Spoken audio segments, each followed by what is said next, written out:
सच्चिदानंदघन करुणावरुणालय भक्तवत्सल श्री पंढरीश पांडुरंग परमात्मा ब्रह्मांडनायक तथा अवडंबरदानी अशुतोष काशीपति कैलासपति भूतभावन भगवान भोलेनाथ यांच्या निस्सीम कृपेमधून संत महात्मा संत साधू संतांच्या पावन कृपा आशीर्वादामधून आणि आपल्या पंचक्रोशीतील सर्व सद्ग्रस्तांच्या पवित्र संकल्पामधून चालत असलेली ही ज्ञान साधना गेल्या 2 दिवसापासून आपण कथेचं रसपान करत आहात। आज कथेचा तिसरा दिवस आहे आणि तिसऱ्या दिवसातल्या पहिल्या सत्राच्या कथेचा आपण श्रवण करत आहात। आपण महान भाग्यवान आहात। म्हणून ज्या कथेचं श्रवण करत आहात ती कथा सामान्य नाही आहे।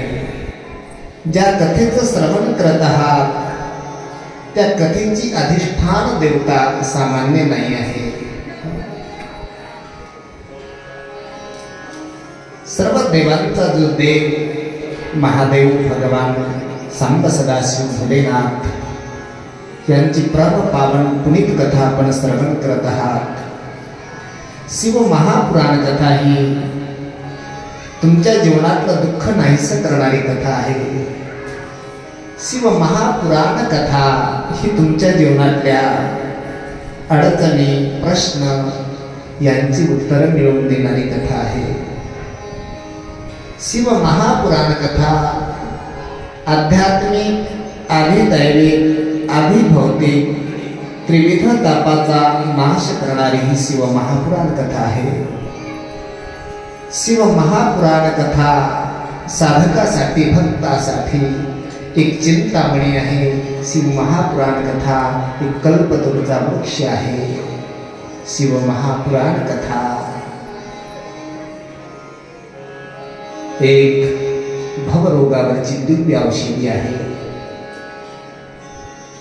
विषयरूपी सापाचं विष उतरवण्याकरता एक शिव महापुराण कथा एक महामंत्र आहे। कोणताही आजार कोणतीही पीडा घेऊन या, भोलेनाथांच्या दारातून आपण वापस जाणारे नाही हो, लक्षात ठेवा। रिकामी झोळी घेऊन आलात ना तर या ठिकाणून आपली झोळी पूर्णपणे भरून आपण घरी जाणार आहोत।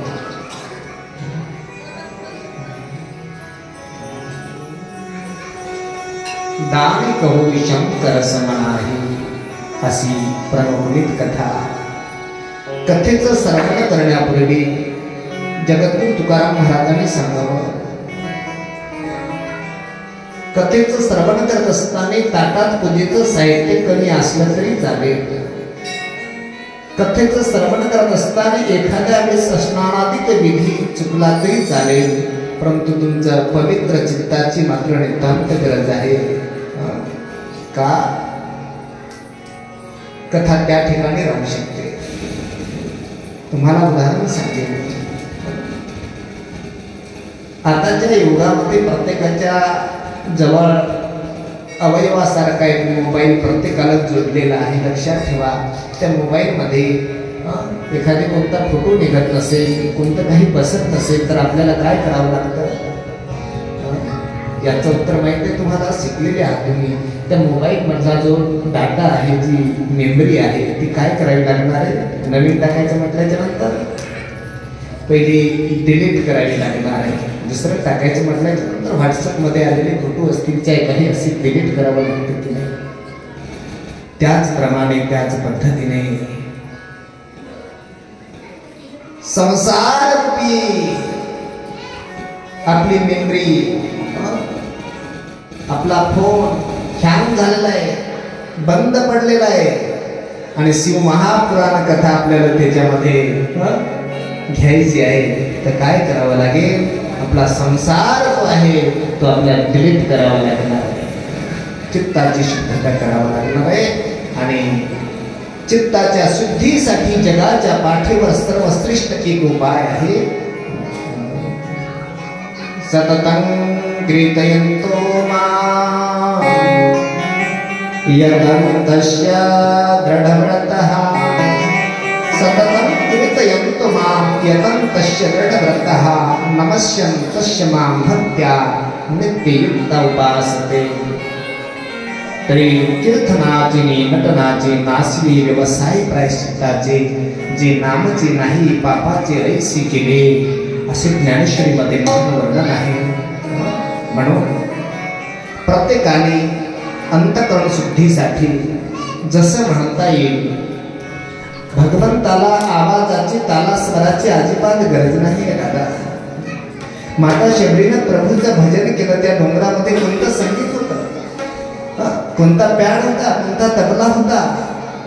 जिच्या साधनेमुळे, जिच्या भजनामुळे अयोध्यापती ब्रह्मांड नायक तिच्या कुटीपर्यंत चालत जात आहे. माता शबरीनं भजन केलं. कोणतं वाद्य होतं तिच्याकडे वाजवण्याकरता? माझ्या जगद्गुरु तुकोबारायांनी भंडारा डोंगरावर भजन केलं. किती मंडळी सोबत होती, वाद्य संगीत घेऊन कोणीच नव्हतं. माझ्या भगवंताला बाकीची काहीच गरज नाही.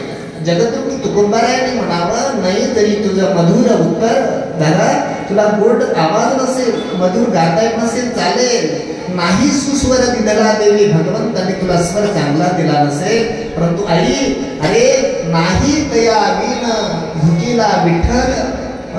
माझा देव त्या तालासुराचा भुकेला नाही आहे. येईल तैसा बोल रामकृष्ण.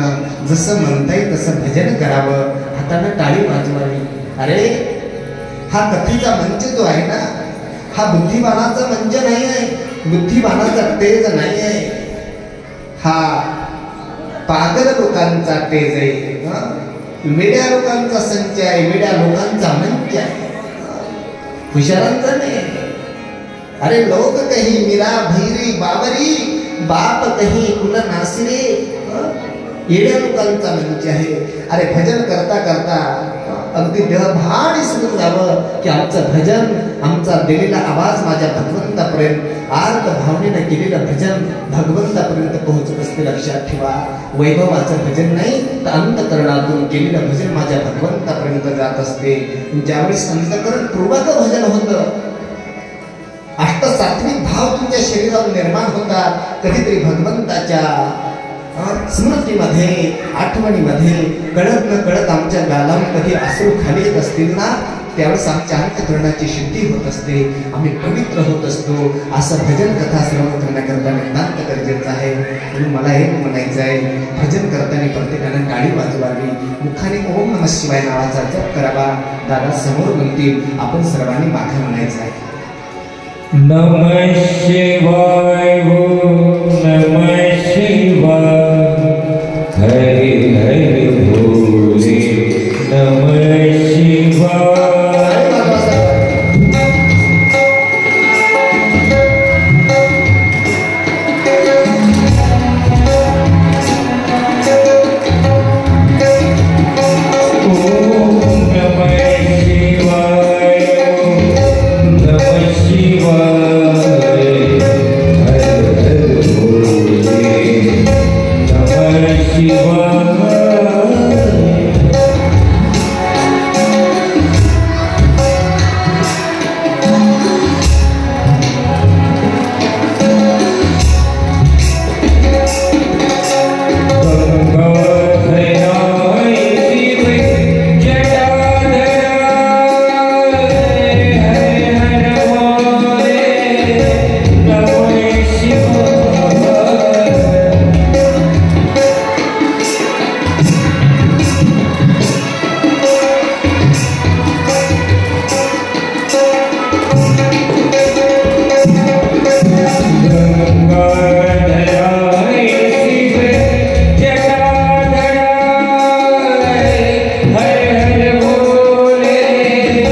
सदाशिव भगवान भोलेनाथ की पदे हर हर महादेव।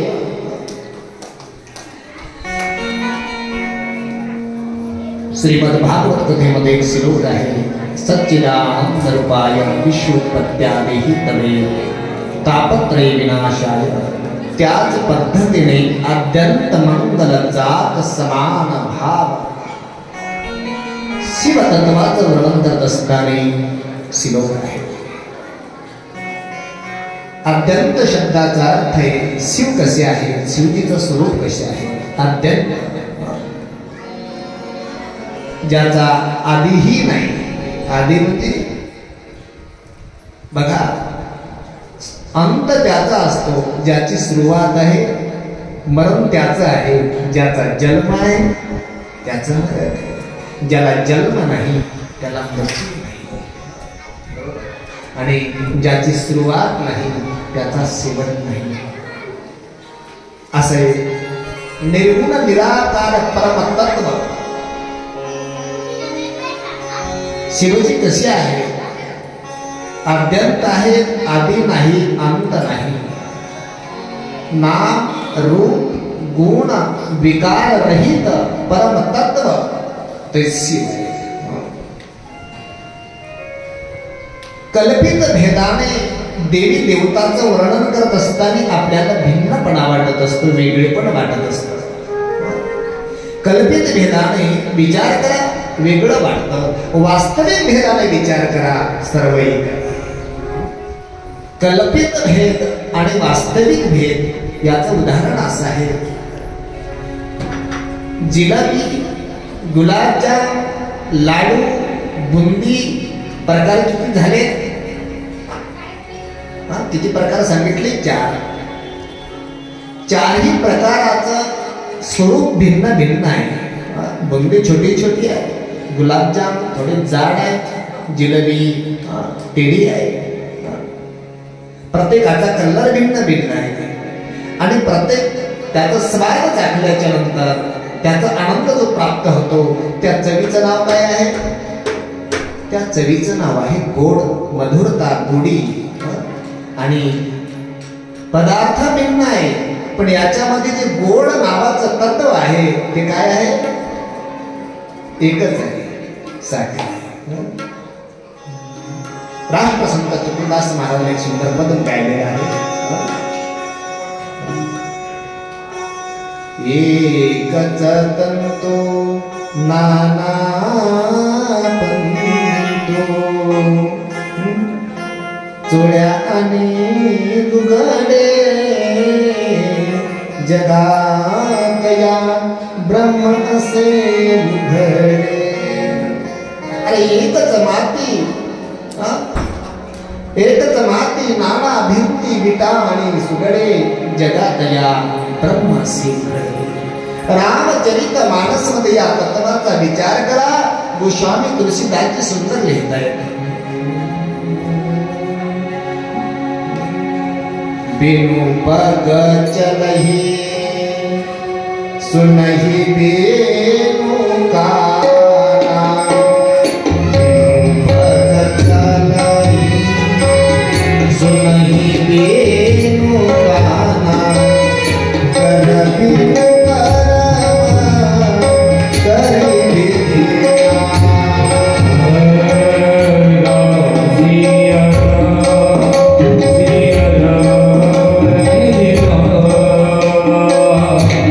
Ram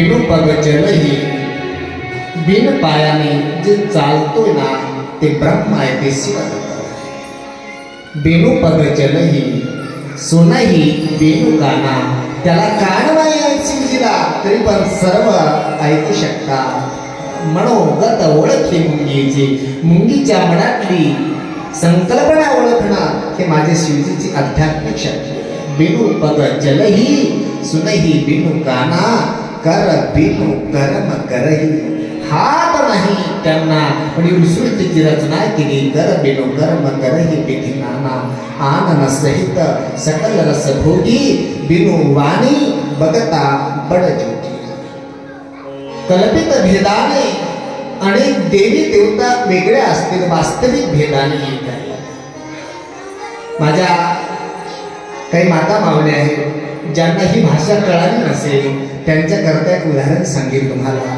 प्रत्येकाला प्रत्येक कळत असं काही नाही एका मातेकडे पाहुणे आलेले आहेत आणि घरातली साखर संपली खेडे गावात राहणारी माता आहे किराणा दुकान बंद आहे विचार करते आहे साखर नाही साखर संपली दुकान बंद आहे विचार आला ताईचं लग्न झालेलं आहे नुकतंच आणि घरामध्ये ते सामान बनवलेलं आहे वेगवेगळ्या प्रकारचं त्याला तुम्ही काय म्हणत असता रुखवत म्हणताय ना हा रुखवत बनवलेला आहे त्या रुखवतामध्ये साखरेच्या पाताची तिने काय केलेले साच्यामध्ये टाकून नाना प्रकारचे असे प्राणी बनवलेले कुत्र बनवलेलं आहे कोंबडा बनवलेला आहे कशाचा बनवलेला आहे साखरेचा बनवलेला आहे थोडंसं डोकं चालवलं विचार केला संपू द्या संपली साखर 4-2 कोंबडे टाकले तर चहा होऊन जाईल 4-2 कोंबडे टाकले तर चहा होऊन जाईल लहानसं 5 वर्षाचं लेकरू जवळ बसलेले त्याला बोलता येतं त्याला कळतं ते पाहत आहे मम्मी कोंबडे टाकते चहामध्ये हा बेटा कोंबडा टाक मम्मी कुत्रा राहू दे ना तेवढा खेळायला मला नाही ते पण चहा टाकावं लागणार आहे पाहुणे 10 पाहुणे नुसत्या कोंबड्यावर चहा होणार नाही कुत्रा पण टाकावा लागणार आहे कुत्रा टाकला 4-2 कोंबडे टाकले चहा तयार झाला बाहेर मुलगा ओरडत आला मम्मीने चहामध्ये कोंबडा टाकला सगळे पाहुणे म्हणले आम्हाला चहा अजिबात चालत नाही पिणार चहा का लेकराची जात आहे माणसं खोटं बोलतील पण लेकरू लहानसं बालक खोटं बोलत नाही काहीतरी घोटाळा आहे काहीतरी घोटाळा आहे पाहुणे चहा घेत नाही त्यावेळेस त्या माऊलीने काय केलं पाहुण्याला समजावलं दादा निराश होऊ नका तुमच्या मी जाणले तुमच्या मनात संकल्पना आली संशय आला चला मी घरात दाखवते रुखवत केलेलं आहे अहो साखरेचं कोंबडं टाकलं हो साखरेचं कुत्रं टाकलं पाहुणे म्हटले आता 4-2 डुकरं टाकले तरी चहा पितो म्हणते चालेल आता का त्याच्यामध्ये कल्पित भेदाने कोंबडा आहे कल्पित भेदाने कुत्रा आहे पण वास्तव भेदाचा विचार जर केला तर ती साखर आहे कानातले झुंबर आहे गळ्यातलं मंगळसूत्र आहे नेकलेस आहे कल्पित भेदाने वेगळं आहे पण तत्व वास्तविक भेदाने विचार जर केला की ते सोनं आहे सोन्याच्या व्यतिरिक्त काही नाही आहे त्याच पद्धतीने या सृष्टीमध्ये नजर टाका प्रत्येकामध्ये माझा शिव तत्व माझे भगवान भोलेनाथ मात्र विराजमान आहे ते वास्तव भेदाने विराजमान आहे बोले सांब सदाशिव भगवान की जय पदे हर हर महादेव की जय हो कोटि कोटि रूपे तुझी कोटि सूर्य चंद्र तारे कोटि कोटि रूपे तुझी कोटि सूर्य चंद्र तारे कुठे कुठे शोधू तुला कुठे कुठे शोधू तुला तुझे आनंद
कोटी कोटी रूपे तुझी,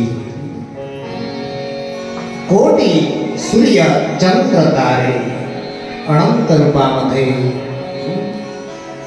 एकच असणारा भगवान परमात्मा अनेक रूपामध्ये तो नटलेला आहे.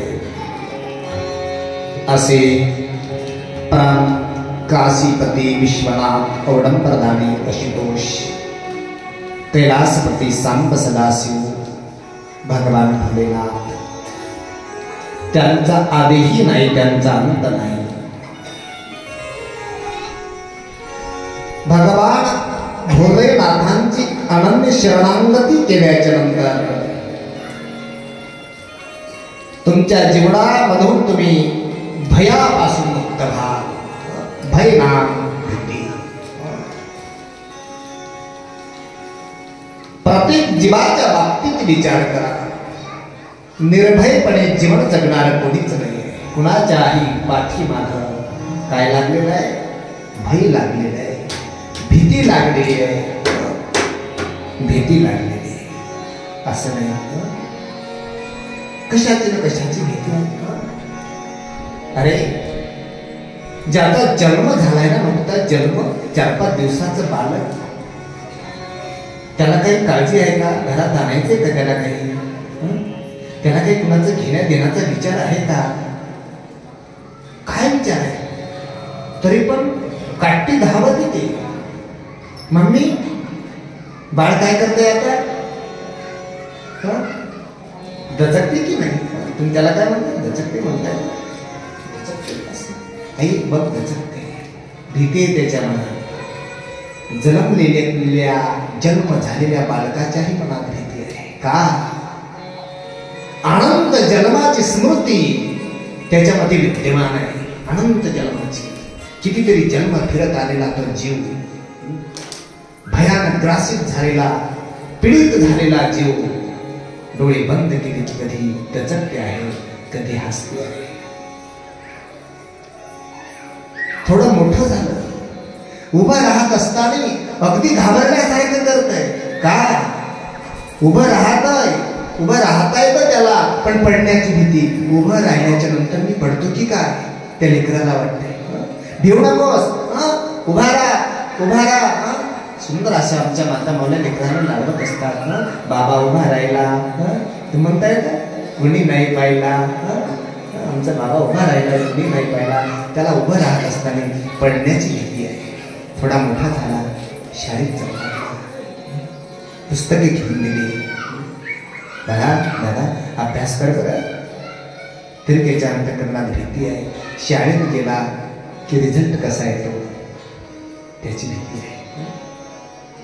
एकतर बाबा असे बोलले मुलाला, लक्षात ठेव, पेपरला चाललास.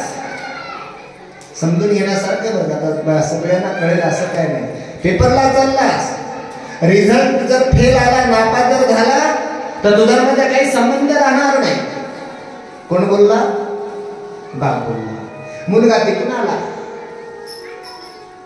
बाबा म्हणले, का रे रिझल्ट कसा काय आला? तो म्हटला, तू मला कोण विचारणार? कळालं गुरुजी?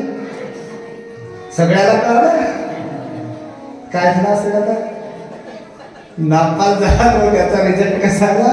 फेल आला. तू कोण विचारणार? बापाच्या लक्षात आलं. बापाने अगोदर सांगितलं होतं, नापास जर झाला तर तुझा माझा काही संबंध नाही.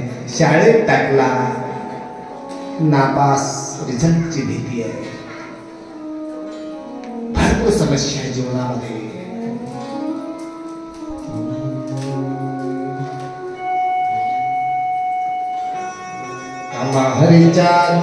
आम्हा हरीच्या दासात काही निर्भयपणे जीवन जगणारे एकच समुदाय आहे, तो म्हणजे भगवंताच्या जे आश्रित राहतात.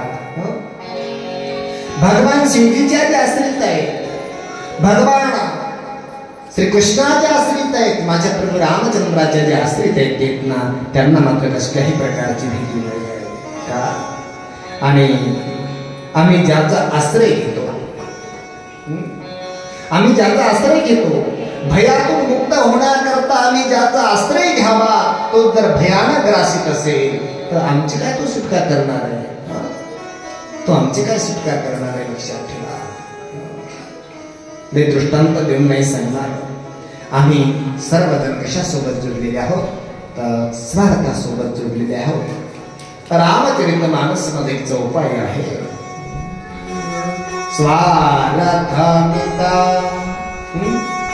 सकल जग माही. अरे सर्व जगत स्वार्थाने जोडलेलं आहे. गायला चारा घालताना दिसतो, म्हशीची सेवा करताना दिसतो. स्वार्थामित सकल जग माही. तिनं दूध दिलं पाहिजे म्हणून तिची अवस्था आहे. कुत्र्याला रोटी आहे, शेताचं राखण केलं पाहिजे म्हणून कुत्र्याला रोटी आहे. येणबाईची बरोबर आहे. कशी हेकणी का असू द्या ना, येण हेकणी असली तरी तिला हेकणी म्हणत जाऊ नये. ही नाही ती. आपल्या मुलीला नांदावं लागतंय. मुलगी नांदते तिच्या घरी. बाई माय आल्या का? आले ताई. दुप्पट घ्या बरं तुम्ही. कशासाठी? बाई आमच्या गावातल्या बाया असू द्या नाही, रांडायच्या नजरा असू द्या नाही. येणीला दुप्पट द्यायचं घरी आल्या आल्या. मुलीला अजिबात सासरा वास होणार नाही. तुम्ही असं अजिबात म्हणायचं नाही. ही असली आहे, कोणाला घालायची नाही, हिला कसलं काय बोलायचं नाही. तिची बरोबर केली पाहिजे. स्वार्थामित सकल जगमा अभवती दुनिया फिरते प्रेमाने मुरते पाहून प्रेमाने मुरते स्वार्थाभवती दुनिया फिरते प्रेमाने मुरते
स्वार्थामित सकल जगमाही.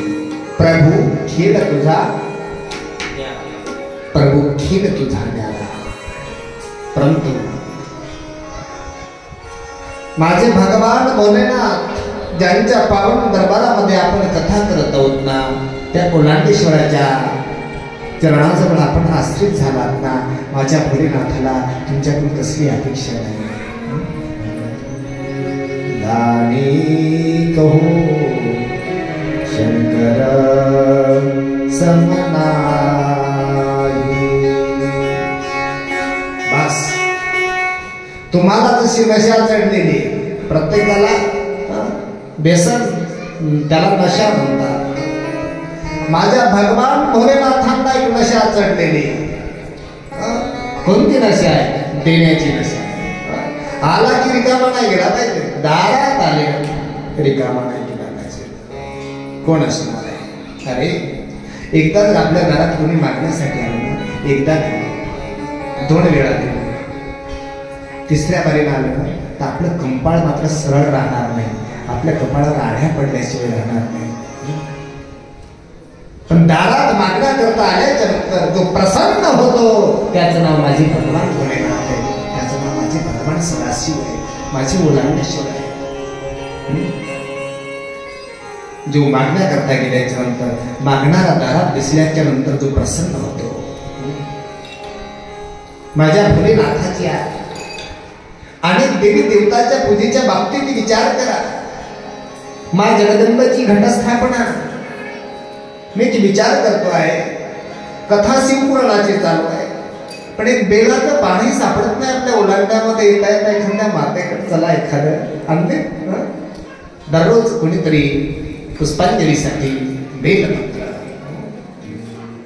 चला, एवढी बाकी देवी देवताची पूजा अवघड. विनोदाने मी सांगितलं असेल एखाद्या वेळेस, आज नविधी म्हणा ओम केशवाय नमः, ओम नारायणाय नमः, ओम माधवाय नमः. पाणी पिऊन घ्या. ओम केशवाय नमः खाली सोडा. संकल्प करा. मम आत्मानः श्रुती स्मृती प्राणक्त फल प्राप्त्यर्थम अस्माकं सहकुटुंबानां सपरिवाराणां शम स्थैर्य आयु आरोग्य सकल. पूजा 50 रुपयाची. मागणं किती चाललं? द्विपद. द्विपद म्हणजे 2 पायाची. घरात जेवढे असतील 2 पायाची. कोंबडे असेल चूक. द्विपद. चतुष्पद. चतुष्पद म्हणजे 4 पायाचे. चतुष्पद सहितानाम सगळ्यांना 100 ग्राम सुपाऱ्यात सुकी ठेव. अशी पूजा. प्रत्येक पूजेचे विधिविधान. सत्यनारायणाला म्हणले सव्वाच्या मापात प्रसाद लागतो. 1.25 पाव लागतो. 1.25 किलो लागतो. 1.25 मन लागू शकतो. संतोषी मातेची उपासना करा म्हणल्यानंतर खीर बनवावी लागते.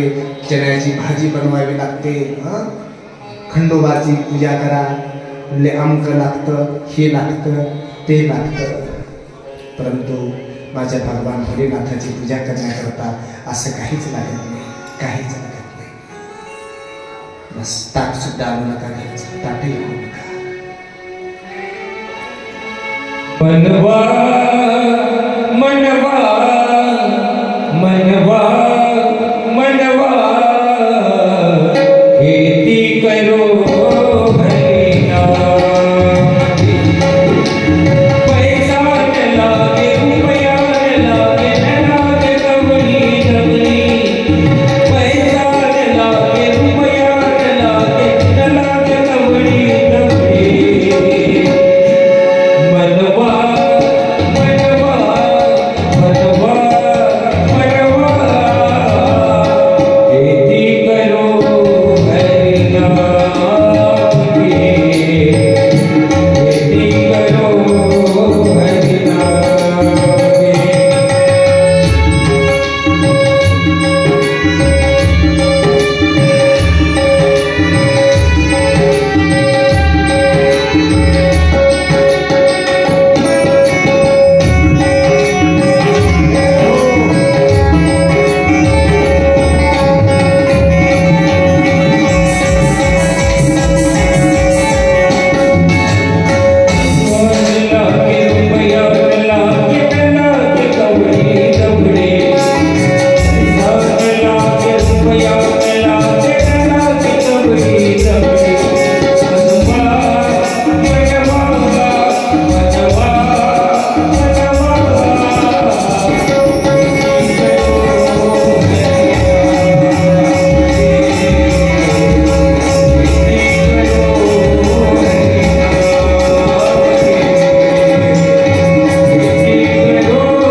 माझ्या भगवान भोलेनाथाची साधना करत असताना पैसा न लगे, रुपया न लगे, न लगे कवडी दमडी दाम, काही गरज नाही.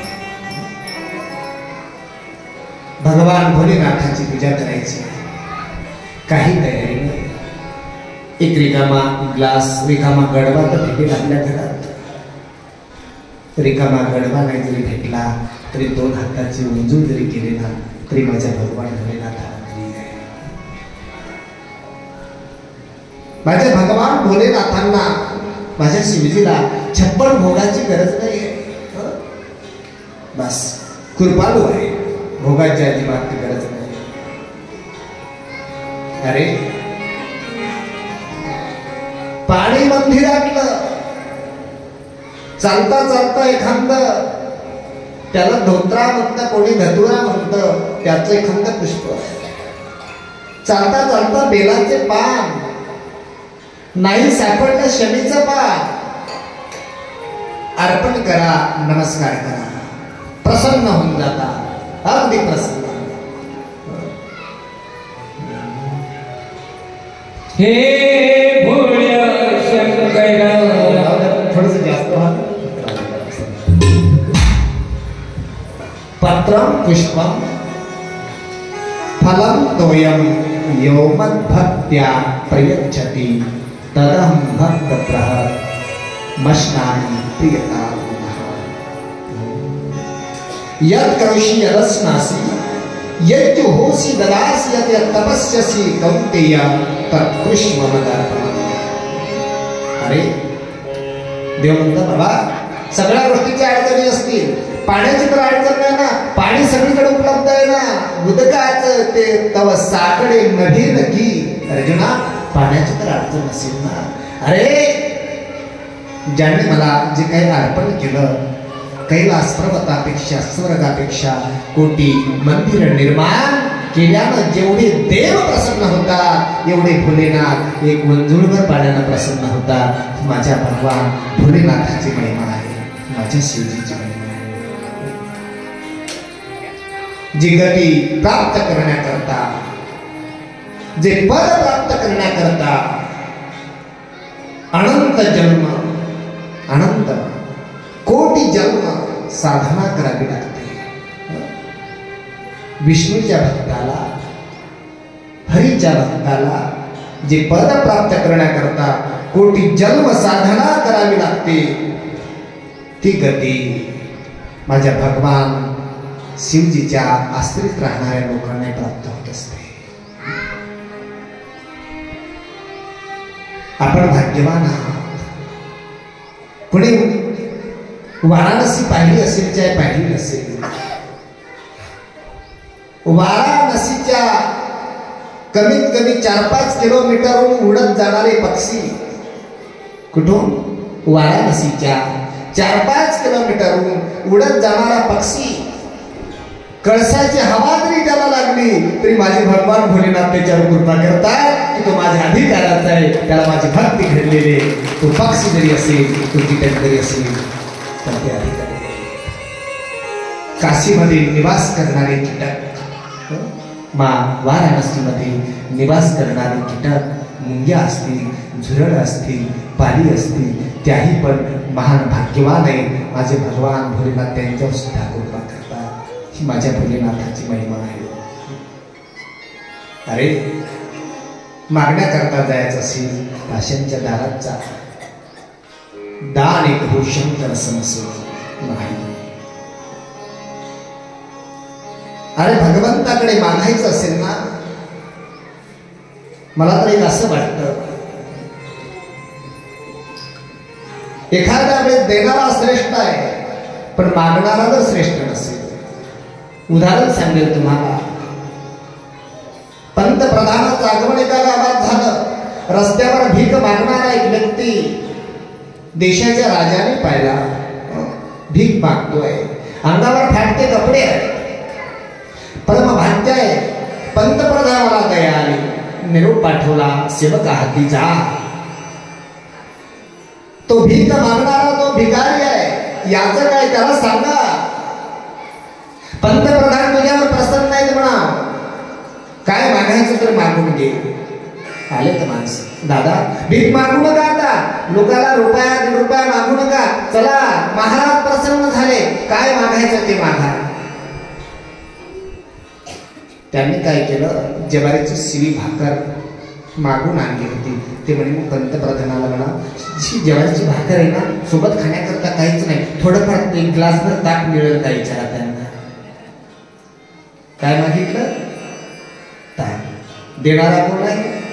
पंतप्रधान. मागणारा काय मागतो? ताक मागतो.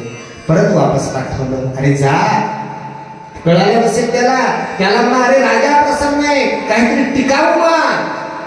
तो म्हणला मग टाकाला कॅटली द्या. विषय हसण्याचा नाही, आमचा प्रपंच आहे ना ही ताकाची किटली आहे, कधी समजून जाईल काही सांगणार. आमच्या प्रपंचात आम्ही काही मागा, आमच्या शरीराला कितीही सुख मागितलं ना तर एक दिवस देवतांना सुद्धा देह ठेवावा लागला. रामाला जावं लागलं, कृष्ण भगवंताचा अवतार राहिला नाही, छत्रपती शिवाजी महाराज राहिले नाही. आपल्याला महादेवाला शरीराला सुख मागून काय करायचं. आणि तुम्ही आता कथा चालू असते चॅनलवर, त्यांचं नाव काय आहे? शिव महापुराण कथा, प्रदीप महाराज मिश्राज. विचार करा, सगळं मागणं कशासाठी चाललं? मुक्तीसाठी चाललं का देहासाठी चाललं? मुक्तीसाठी नाही, प्रत्येकाचं मागणं देहासाठी आहे. शेळीची पिढा गेली पाहिजे, ग्रह गेला पाहिजे, मुलाचं लग्न झालं पाहिजे. काय मागताय? मी तर एक म्हणायचं, तुम्ही ताकाची किटली मागता भोलेनाथाकडे. काय मागा? अरे तारसी तरी तारी मारी अथवा दौडी धरी धारी संसारी अथवा. समर्पण भाव त्याला म्हणतात, समर्पण त्याला म्हणतात. भगवंताला, भगवान शिवजीला समर्पण होऊन त्याला म्हणतात की जिथं मागणं उरत नाही शिल्लक. लहान लेकरू आहे, ते म्हणतं आईला मम्मी मला स्नान घाल, म्हणतं मम्मी माझा मेकअप कर, मम्मी मला भूक लागली, म्हणतं मम्मी मला ताप आली, म्हणतं. हे सगळं कोण करतं? न सांगता मला एक म्हणायचं, अरे जाणत्या लेकरासारखं माझ्या भगवान भोलेनाथाकडे मागू नका, लहान लेकरू म्हणून राहा. हे भोलेनाथ तुला जे करायचं ते कर, मला काहीच नको आहे, तुला गरज वाटेल ते कर. काय मागायचं? काहीच नाही मागायचं. लहान लेकरासारखा त्याला गरज पडली, देवा तुझ्या चरणाजवळ आश्रित जागा दे, बस दुसरं काहीच नको. ज्या माझ्या पाठीमागचा सिने घाल, नको घालू. मुलाचं लग्न हो अगर न हो, घरातली पिढा जाओ अगर न जाओ, ही जबाबदारी माझी नाही, ही जबाबदारी भगवान तुमची असेल. हे भगवान भोलेनाथ. एखाद्या लेकराच्या अंगावर जर फाटके कपडे असले ना, एखाद्याच्या पत्नीच्या अंगावर फाटकी साडी असली ना, ती इज्जत, ती लाच पत्नीला नाही, ती लाच तिच्या मालकाला आहे. गावातले लोक तिला नाही बोलणार, दादा तुला वाटतं काय रे? अरे तिची पाठ एवढी दिसते रे साडीतून, तू एक साडी आणू शकत नाहीस. एखाद्या लेकराचं फाटकं कपडा असेल, लेकरू उपाशी असेल, माणसं लेकराला नाही बोलणार, त्याच्या वडिलाला बोलणार ना की दादा लेकराची काळजी घ्यायला जावं, किती रोड झाला होते, त्याच्या पोटा पाण्याची व्यवस्था करत जावं. मला एक असं वाटतं की भोलेनाथाकडे काहीच मागायचं नाही, बस देवा मी तुझं बालक आहे, मी तुझं लेकरू आहे देवा. मी उपवासी असेल, माझ्या अंगावर कापड असेल नसेल, ही काळजी तुला असेल, लेकराला कशाची काळजी आहे? ही भक्ती आहे, ही भक्तीची पराकाष्ठा आहे. अरे तुम्ही एक एक गडवा लोटा घेऊन पाणी पडताय, स्वार्थ मित सकल जगमाई. मी तर म्हणेन की ही भक्ती माझ्या भोलेनाथांना नाही प्रिय होणार. मी सांगतो ही भक्ती प्रिय होईल. प्रत्येक मित्रा सांगतात ती नाही होणार, आत्मविश्वासानं सांगतो, मी सांगतो ही प्रिय होईल. त्याचं बालक बनून राहा, काहीच मागू नका, काहीच मागू नका, बस. लेकरू काय मागत असत? गंमत आहे. एका लहान मुलाला एक माता यात्रेला घेऊन गेली. यात्रेमध्ये गेल्याच्या नंतर मुलाने त्रस्त करून सोडला आईला. मम्मी बॉल पाहिजे, मम्मी बॅट पाहिजे, मम्मी खायला पाहिजे. बाप पैसे नाहीत रे दादा, तुझ्या पप्पाने एवढे नाही पैसे दिले आपल्याकडे. ही गाडी महागाची आहे, ही रिमोटवरची आहे, ही 1000 रुपयाची गाडी, माझ्याकडे 350. डोकं खाऊ नको, परेशान करू नको. अशा परिस्थितीमध्ये त्या यात्रेमध्ये लेकराचा हात आईच्या हातातून निसटला, अलग झालं. आई चुकली, रडू लागली. गावातले लोक विचारतात लेकरू कुणाचं आहे, बालक कुणाचं आहे, थांबलं पाहिजे, रडणं थांबलं पाहिजे. विचारतात बा रिमोटवरची गाडी घेऊन देऊ तुला? काय म्हणे? रडू लागलं, नाही आता मला गाडी नको आहे, मला काय पाहिजे? माझी मम्मी पाहिजे, माझी आई आहे. आम्ही संसारामध्ये जे काही मागतोय ना, आमची परिस्थिती तीच आहे. आम्ही जमीन मागतो, बोरलं पाणी मागतो, पण माझ्या भगवान शिवजीला कोण मागतं की हे भगवान भोलेनाथ, आम्हाला काहीच नको आहे, केवळ तुम्ही पाहिजे, बस तू पाहिजे. मला प्रपंचातलं काही नको आहे, माझा संसार संपला तरी चालेल, मला काही गरज नाही आहे, फक्त एक तू हवा आहे. याला खरी भक्ती म्हणतात, याला भक्तीची पराकाष्ठा म्हणतात.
त्या प्रमाणाच्या बोलणं हे महाराजांचं कर्तव्य असतं, पण मला शब्द स्पष्ट ऐकायला येत नाही त्याच्याबद्दल.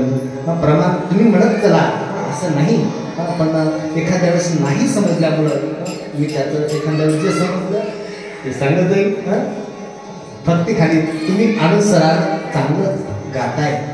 आता कधी मी दादा नाराज होतील, त्यांची माझी पहिला संवाद आमचा वेळाने वेळ नाही असं काहीच नाही. त्यांना विचारा तुम्हाला पुन्हा बोलवलं, ते म्हणणार नाही शेषराव महाराजांनी बोलवलं, मी नाही बोलवलं त्यांना, ते आले शिवजीने बोलावलं, बोलणार आम्ही बोलावलं, त्यांना मी नाही बोलावलं ना. चला कथेचा पहिला प्रसंग आहे. असं वाटत असतं की भजन्याने एखाद्या कलाकारांनी प्रमाण दिलं तर त्या प्रमाणावर महाराजांनी बोलायला पाहिजे, पण शब्द स्पष्ट काही कळतील न कळतील. चला त्यांनी त्या अनुषंगाने प्रमाण दिलं असेल की देवाकडे मागायचं असेल तर प्रपंचातलं काहीच मागू नका, संसारातलं काहीच मागू नका, तो मज भावा, तो मज भावा, ते वेळोवेळा भावा पांडुरंग, असे शिवची भक्ती आहे. गोस्वामी म्हणतात म्हणून जायचं असेल तर माझ्या भगवान भोलेनाथाकडे जावं, असे ही शिव महापुराणाची कथा कोण्या ठिकाणी झाली काल सांगितलं होतं. प्रयागराज नावाच्या ठिकाणी, प्रयागराजच्या ठिकाणी. याग शब्दाचा अर्थ आहे यज्ञ. काय याग शब्दाचा अर्थ काय आहे? यज्ञ. प्रयाग शब्दाचा अर्थ आहे प्रज्वलित. ज्या भूमीमध्ये, ज्या धरतीवर सतत यज्ञातला अग्नी प्रज्वलित असतो त्याचं नाव काय आहे? त्याचं नाव प्रयाग आहे. ती प्रयागराजची भूमी, त्या ठिकाणी धर्मक्षेत्रे महाक्षेत्रे गंगा कालिंदी संगमे प्रयागे परम पुण्यम ब्रह्मलोक शिववर्तिनी. आणि माँ गंगा, माँ यमुना आणि माँ सरस्वती तीन गंगाचा पवित्र संगम. आणि त्या ठिकाणी सवणक नावाची ऋषी मंडळी बसलेली आहे. महात्मा सुत महाराजांनी आसन ग्रहण केलं. सर्व सुत महाराजांच्या चरणावर नमस्कार करतायत. चरण पखारी नाती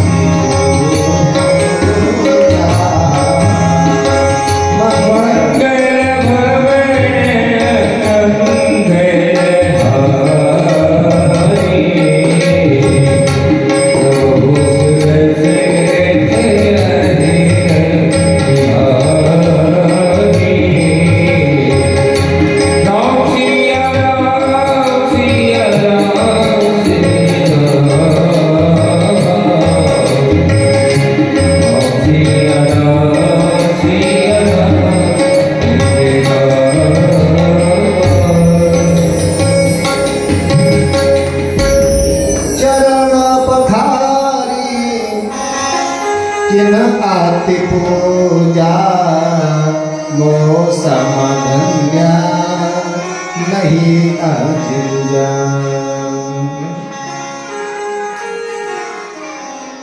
चरणाचं पूजन पाद प्राक्षालन सद्गुरूंच्या चरणाची पूजा आहे।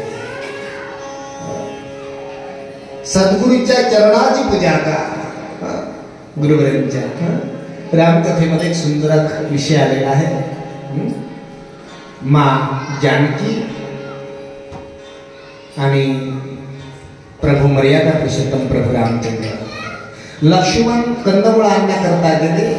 नवीन लग्न झालं, 14 वर्षाच्या वनवासाकरता आले। कुटीमध्ये बसले आणि दोघात वाद निर्माण झाला। जानकी, चरण किसके अच्छे हैं? मेरे चरण अच्छे हैं का तुम्हारे चरण अच्छे हैं? म्हणजे पायावर आता नवीन लग्न झाल्यावर माणसं काय म्हणतील काय नाही काही सांगता येत नाही। देव असून ते गमत आहे, भगवंताची लीला आहे, तो नटधारी आहे, लीलाधारी आहे। पाय कुणाचे चांगले? जानकी म्हणाली माझे चरण अच्छे आहेत। प्रभू म्हणतात नाही जानकी, चरण मेरे अच्छे है। नहीं प्रभु, मेरे चरण अच्छे है, देखो मेरे कितने अच्छे है। आणि दोघात भांडण झाल्याच्या नंतर दोघातला वाद प्रमाणाशिवाय मिटत नसतो, त्याला पुरावा लागतो, त्याला मध्यस्थी लागते। त्यावेळेस लक्ष्मण येतात। लखन, लखन जी प्रभु, लखन बता जानकी के चरण अच्छे हैं का मेरे चरण अच्छे हैं?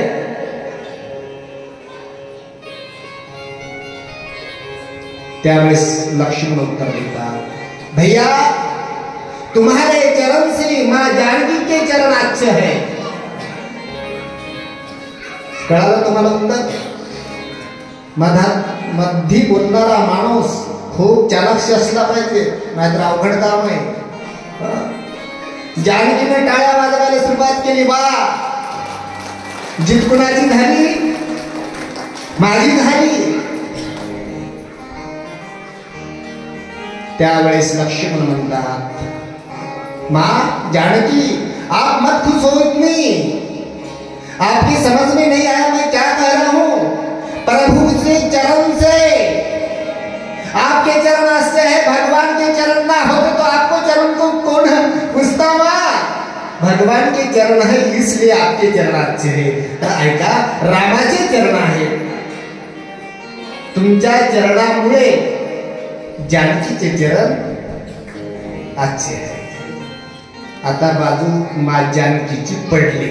आता देवाने टाळ्या वाजवल्या। वाह जानकी, देखो देखो जानकी, चरण तो मेरे अच्छे हैं, हो गया निकाल।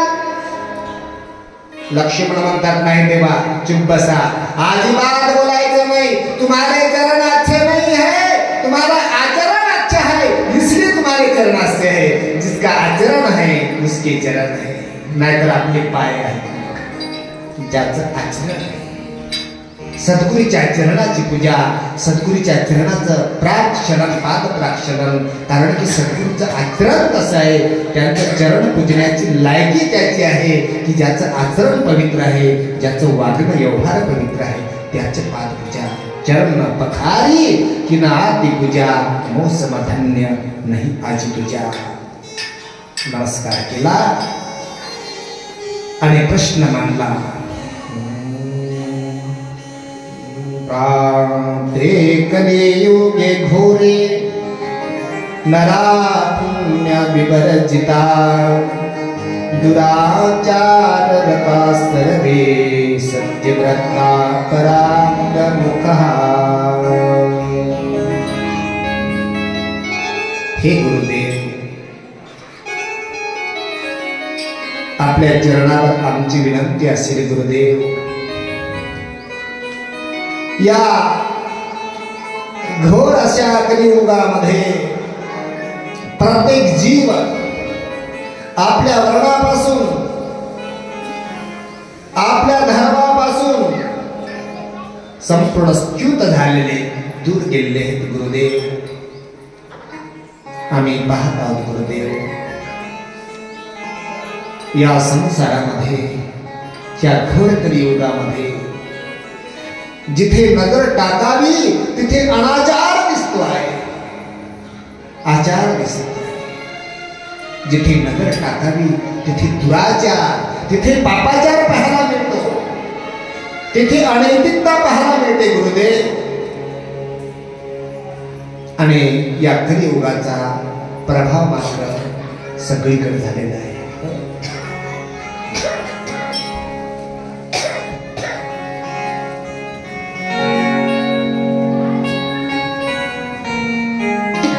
थोर संत जगी सांगून गेले, ऐसा कलियुग येईल विनाश होईल या धर्माचा मानव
राष्ट्रसंत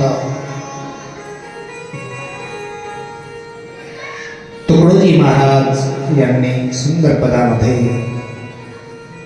असं या कलियुगाचं वर्णन केलेलं आहे. प्राप्ते कलियुगे घोरे नरा पुण्ये विवर्जितः. सगळीकडे प्रभाव आहे.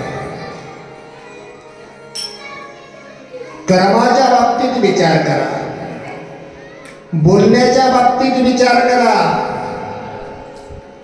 सगळीकडे मात्र दुराचार दिसतो आहे. दुराचार काही लोक चांगलं करताना दिसतात, त्याचा उद्देश चांगला नसतो. कलियुगातलं महात्म्य सांगतो तुम्हाला. गेल्या वेळेस माझी कथा झाली न जाणो मी तुम्हाला उदाहरण सांगितलं असेल. उन्हाळ्याचा दिवस आहे, रस्त्यामध्ये चिखल झालेला आहे आणि बैलगाडी फसलेली आहे का सदग्रस्तातील.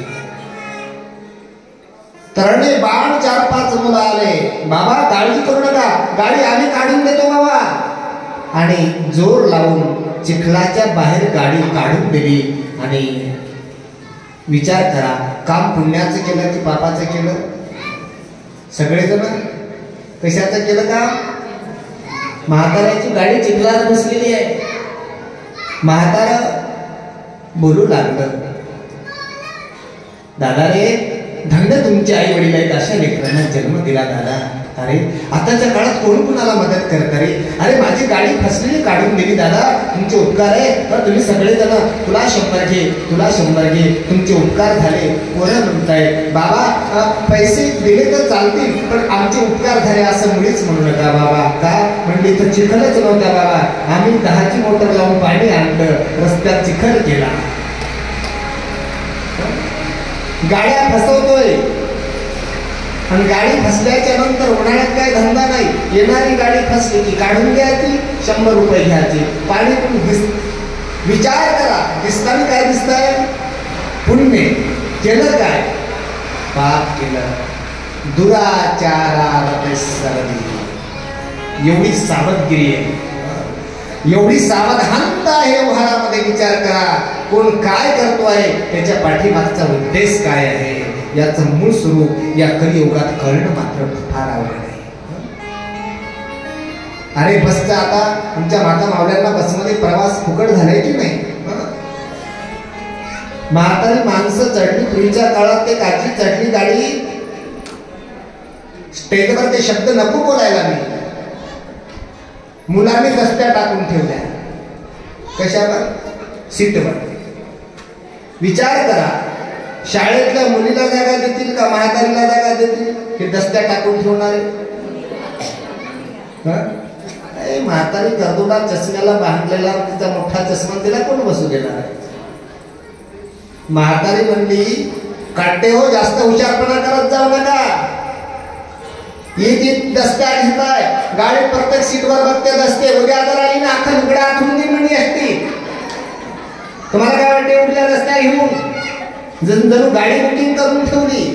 कुणाला विचार, जागा देता का? चला हो म्हणायचं आहे, नाही म्हणा. काय म्हणावं त्या माणसाने? तो म्हणला माझ्या डोक्यावर बसता का म्हणे.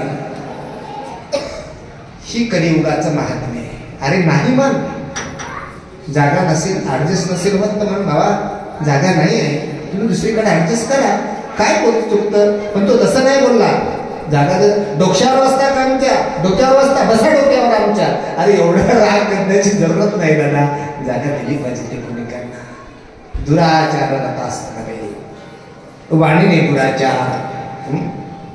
या कलियुगाचा प्रभाव सगळीकडे आहे. या ठिकाणी ज्या सनातन धर्मामध्ये आमचा जन्म झाला, 4 वर्णाचं या ठिकाणी वर्णन केलेलं आहे. 4 वर्ण. कोणते वर्ण आहे?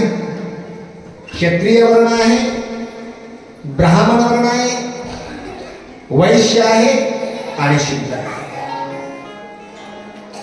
हे 4ही वर्ण एक नाही तर आपापल्या पदापासून भ्रष्ट झालेले, कोणीच कोणाच्या धर्माचं मात्र पालन करत नाही. एका मिनिटाकरता भजन करा. गुरुजी म्हणा भजन म्हणा सांगते होतं ना.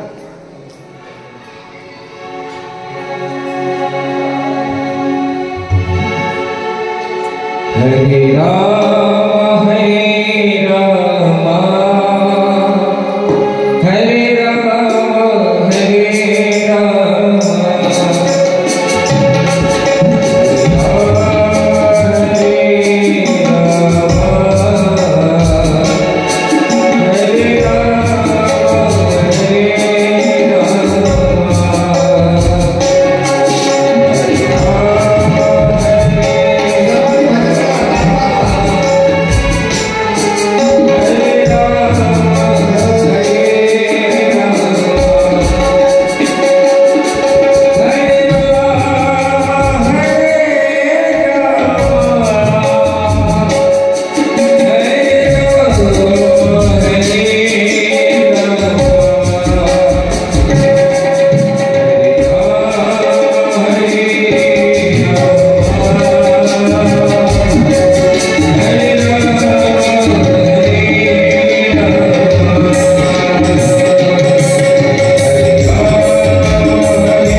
भगवान भोलेनाथ की जय हो.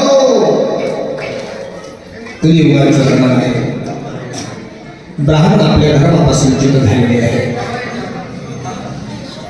वर्णन आहे शिव महापुराणामध्ये. ब्राह्मण म्हटल्याच्या नंतर त्याला सेंदी असली पाहिजे. ब्राह्मण असल्याच्या नंतर त्याला काय असली पाहिजे? शिखा सेंदी. अरे राहू दे ना, आता सध्या जाणार आहे का? सध्या आता थोडा वेळ आहे, अर्धा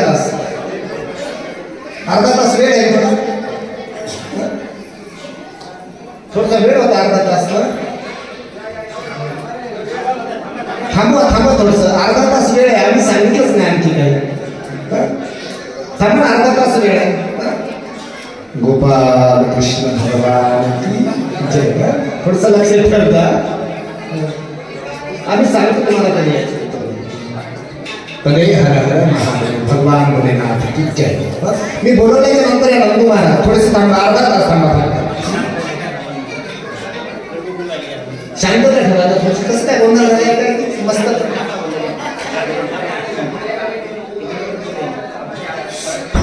शांतता ठेवायला. लग्नामध्ये वरात पाहिजे, पण लग्न येणार लागलं पाहिजे की नाही? ठीक आहे, चला.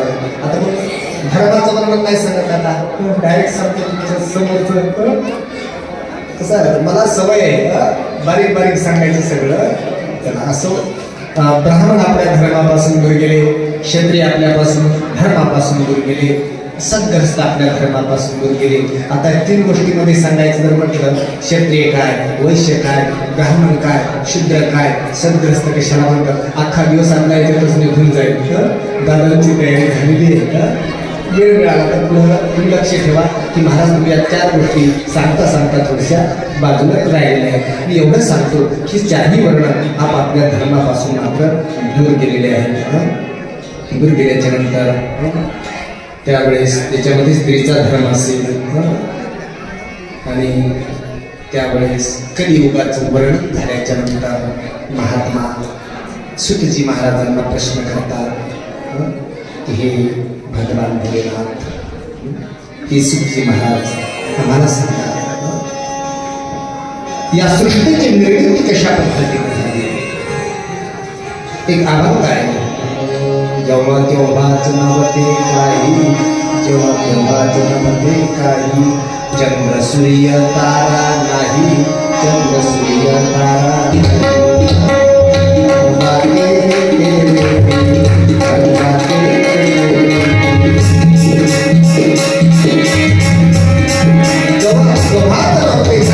चंद्र सूर्य तारा नाही, त्यावेळेस एकच शिव भगवान विद्यमान होते. आणि विद्यमान होते पण ते कोणत्या रूपात होते? ज्योती स्वरूपामध्ये विद्यमान होते. माझे भगवान भोलेनाथ ज्योतीच्या रूपामध्ये विद्यमान होते. आणि आपल्या संकल्पाद्वारे भगवान विष्णू भगवंताची निर्मिती भगवान भोलेनाथ करतात. आणि विष्णूच्या नाभी कमलापासून, कुठून? नाभीपासून. कुणाची उत्पत्ती आहे? ब्रह्माजीची उत्पत्ती आहे. नाभी कमलापासून आहे. असं काय होतं ते कमळाचं फूल? अध्यात्म खूप बारीक आहे. लहान बालक जन्मत देठ असतो तो, त्याला तुम्ही नाळ म्हणत असता. नाभी कमलाची उत्पत्ती, भरण पोषण. जन्माला आलेलं बालक मल विसर्जन करतं. तिथं काय चंचल बिस्किट वगैरे थोडं चाललं तुम्ही त्याला आईच्या पोटात की बाळा थकलास बिस्किट खाऊन घ्या का? आहे का? नाही. त्याला कुठनं पोहोचतं, त्याच्या पोटात गेलं कुठनं? त्याचं कारण आहे ती नाभी कमल. आध्यात्मिक तत्वानं आपण, आपला जो सनातन धर्म आहे ते फार अध्यात्माशी जोडलेला धर्म आहे. आपल्या लक्षात ठेवा. नाभी कमलापासून ब्रह्माजीची उत्पत्ती झाली आणि भगवान शिवजीच्या संकल्पानुसार भगवान विष्णू परमात्मा काय करताय आणि ब्रह्माजीला आदेश देत आहे, हे ब्रह्माजी, हे पितामह, आप जगत निर्मित करो, आप जगत की पितामह कहलाओगे, आपण जगाचे पितामह मानले जाणार. ब्रह्मदेव विचार करतात, अरे पण तुम्ही कोण मला सांगणार आहे? ते म्हणते, तुम्ही कोण? तुम्ही माझ्यापासून जन्म झालाय तुमचा, मी तुमचा वडील आहे. कोण बोलले? विष्णू बोलले. ब्रह्मा म्हटले, मी नाही मानणार. तुम्ही माझे वडील आहे हे मी मानणार नाही, तुम्हीच माझ्यापासून जन्माला आले. आणि या ठिकाणी ब्रह्माजी आणि विष्णू दोघांमध्ये वाद निर्माण झाला. ऐका, आणि वाद निर्माण झाल्याच्या नंतर गंमत अशी झाली, तेवढ्यामध्ये भगवान ज्योती स्वरूपामध्ये प्रकट झाले. कोण? भगवान शिव. लिंगाचरण एकदम ज्योत अशी, नुसती ज्वाला, पृथ्वी पासून पृथ्वी दिसत नव्हती आकाशापर्यंत. आणि मग दोघांनी ठरवलं, जे याचा अंत लावल. दोघं जण फिरले, कुणालाच कुणाचा पत्ता लागला नाही, थकले. विष्णू भगवान थकून गेले. एक पद आहे असं, वेदा नाही कळला, वेदा नाही कळला, अंत पाळला, वेदा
नाही कळला. वेदाला ज्याचा अंत कळाला नाही. विष्णू भगवान थकले. शेवटी ब्रह्माजी जात आहेत खाली मूळ शोधण्याकरता. कशाचं? ते ज्योतीचं. पता लागला नाही. मंद रस्त्यामध्ये एक माता भेटली, एक फूल भेटलं. फूल, त्या फुलाचं नाव काय आहे? केतकी. केतकी नामक का पुष्प, केतकी नावाचं फूल रस्त्यामध्ये भेटलं. हाय ब्रह्माजी, कहाँ जा रहे हो? ब्रह्माजी बोले, हे केतकी, आपको एक काम करना पड़ेगा मेरे लिए. आपको खुद गवाही देनी पड़ेगी. खोटं छोटा प्रमाण देना पड़ेगा. आणि तडजोड झाली. दोघं जण वापस येतात. ब्रह्माजी म्हटले, जाणलाय मी, या ज्योतीचा आधी जाणलेला आहे. भगवान विष्णू म्हणतात, प्रमाण कोण आहे? लगेच केतकी नावाच्या फुलाला प्रकट केलं. आणि केतकीने मात्र काय केलं? खोटा पुरावा दिला. आणि विष्णू भगवान ब्रह्मदेवाच्या चरणावर नतमस्तक होतात. हे माझ्या शिवजीला पाहत नाही. माझी शिवजी त्या ठिकाणी ज्योतीच्या रूपात प्रगट होतात आणि सामान्य रूपामध्ये भैरवनाथाच्या रूपामध्ये प्रकट होऊन ब्रह्माला दंडित करतात ते दृश्य नंदू महाराज या आता आणि ते दृश्य आता तुम्ही पाहणार आहात. तोपर्यंत भजन होईल. सर्व झटकी या ठिकाणी ती दाखवण्यात येणार आहे. या घेऊ या आणा.